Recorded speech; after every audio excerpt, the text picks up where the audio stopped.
Hello viewers, welcome to my channel. Today we shall be looking at the topic compound interest. Compound interest is an aspect of commercial arithmetic, of which sometimes some students do mistaking compound interest with that of simple interest. Majority of the students are familiar with simple interest, but not quite majority of the students are familiar with compound interest. That is why I find it very interesting to discuss this topic with us today with this particular example.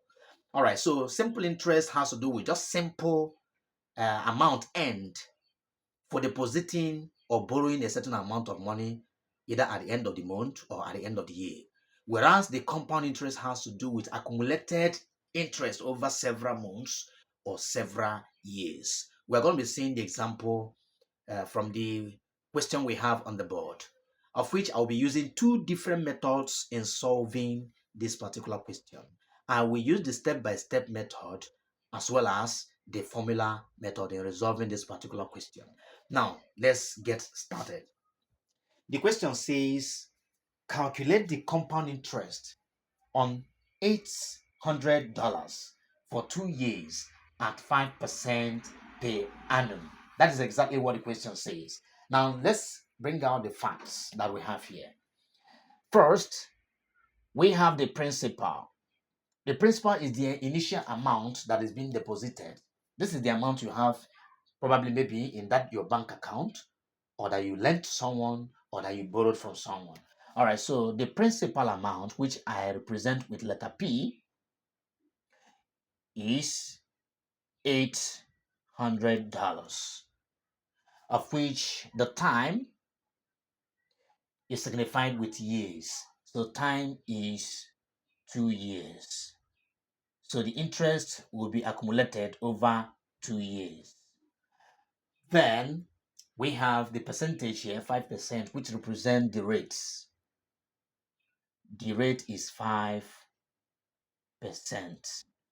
All right, so to calculate the compound interest, I'll be taking it year after year. So the way we solve compound interest with step-by-step method, we use this formula, the formula for interest, which is principal times rate times time all over 100. But one interesting thing here is that we don't make use of the time when it comes to the compound interest, because the way we solve that of the years is that we solve it year after year. So you don't represent your time with 2, rather you represent it with 1, because we are solving it over different years. Say for example, after the first year we get an interest, the second year we equally get an interest. Then we put the interest of the first year and second year together. That will give us what we call the compound interest. Therefore, the formula we'll be making use of in solving compound interest will be principal times rates over 100. That is the formula we'll be using to solve it over several years. Let's start with the first year. The first year, what we have here is 2 years. That means we have 2 steps in solving this question. So the first year out of the 2 years, the first year we are going to get the interest of the first year. Principal, which is $8, multiplied by the rate, which is 5, all over 100. So 0 cancel out 0, 0 cancel out 0. Then we have 8 multiplied by 5. 8 multiplied by 5. Of course, that will give us $40. That will give us $40. $40. That is what we have for the interest of the first year. Now, the first year has just ended. Assuming you have this $800 in your account and you are being credited with $40 as your interest, how much do you now have in your bank account? Of course, your new principal, the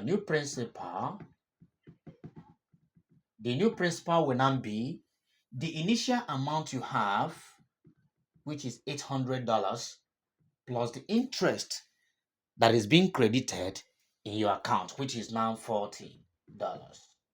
So what do we have altogether? So the new principal we'll be having going forward will now be $840. That is at the end of the first year. The new amount you now have in that account is $840. Now let's now move to the second year because we have 2 years here. If we have 3 years, that means we're going to solve it in 3 steps. After the first year, we solve for the second year. After the second year, we solve for the third year. Then we'll conclude. But here we have 2 years, of which we're going to solve it in 2 steps. We started with the first year, of which we have this interest in the first year. Then at the end of that first year, you now have the new principal by adding the interest that's being credited to you to the initial amount. What you now be having will be $840. Now let's go to the second year. So for the second year, which is the last year, because what we have here is 2 years. So we make use of the same formula, interest. The principal this time around will now be 840, then multiplied by the rate, which still remains 5%, all over 100. 0 cancel out 0. 5 divide itself will give us 1. 5 divide 10 will give us 2, of which we now have interest equal to 84 divided by 2 will give us $42. $42. That is what we have at the end of the second year. This is the next interest. So what are the interests that we have here? At the end of the first year, our interest here happens to be $40. Then at the end of the second year, our interest is $42. You can see that as much as your money increases, your interest also what? Increases. So the first interest we have here for the first year is this. The second interest we have is this. All right, so now talking about the compound interest. Compound interest means the accumulated interest. So the compound interest, let's represent it with CI, which represents compound interest. So the compound interest will now be the first interest, $40, plus second interest, $42. So what we have finally as our compound interest. Our compound interest, of course, will now be $82. And that becomes the solution to this question. There is another way you can actually get this compound interest. So by adding, because at the end of the second year, you now have $42 plus the previous principal, which will now give you $882. And when you subtract the initial amount from $882, that will still provide you with the same answer that we have here. So this is exactly how to find the compound interest. Now let's make use of the formula method in resolving this same question. Now, using the formula method in resolving the same question, I will still obtain the same answer. Then the formula for obtaining the compound interest of a certain amount, a certain year, and certain percentage rate is principal, that's the amount, equal to A stands for amount, equal to P for principal, bracket 1 plus the rate all over 100, all raised to power time, which is T. All right, so we are going to be applying all of this inside this formula to be able to get the solution to this. And we'll still get the same answer as the first one. All right, so let's get this. Amount equal to principal, of course, that is $800. Bracket 1 plus the rate is 5. As we have it here, all over 100, all raised to power 2, because 2 represents time. All right, so let's move further. Then the amount is now equal to 800 bracket 1 plus 5 divided by 100 will give us 0.05 all to the power 2. All right, so bringing the numbers we have inside the bracket together, we now have it as the amount 800. 1 plus 0.05 will give us 1.05 all to the power 2. Recall that if you have 5 raised to power 2, for example, what does that mean? It means 5 multiplied by 5, that multiplying itself. So that's exactly what this means in ordinary form. This is an index form. Then writing it in ordinary form, you have it like this. So of which that will still give you the same value as this, which is what, 25. All right, so we are going to do the same thing here. It's just like doubling of this, multiplying it to itself, just like I did here. So that becomes amount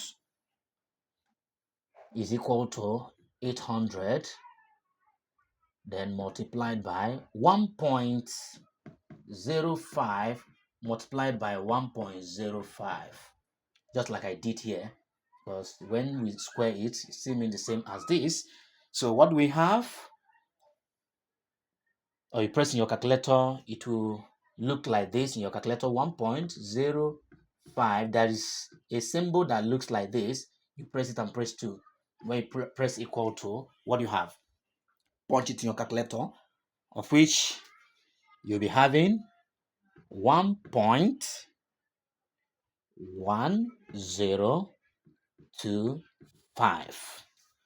That is exactly what you'll be having there. So to use our formula to conclude the solution, we now have 800 multiplied by this. We'll have, punch it in your calculator. Then we'll now be having $882. Now we've gotten the final amount. That's using formula. So to get the compound interest, therefore, the compound interest will now be the difference of the final amount and the initial amount. That will now be the amount we have here, which is $882 minus $800. That will give us the compound interest. So of which that will now be 882 subtract 800. What we have finally, our compound interest will now be $82. Of course, you can see it's quite the same as the solution of the first method. Thank you very much for watching, and don't forget to click on the subscribe button. Have a great day. Bye.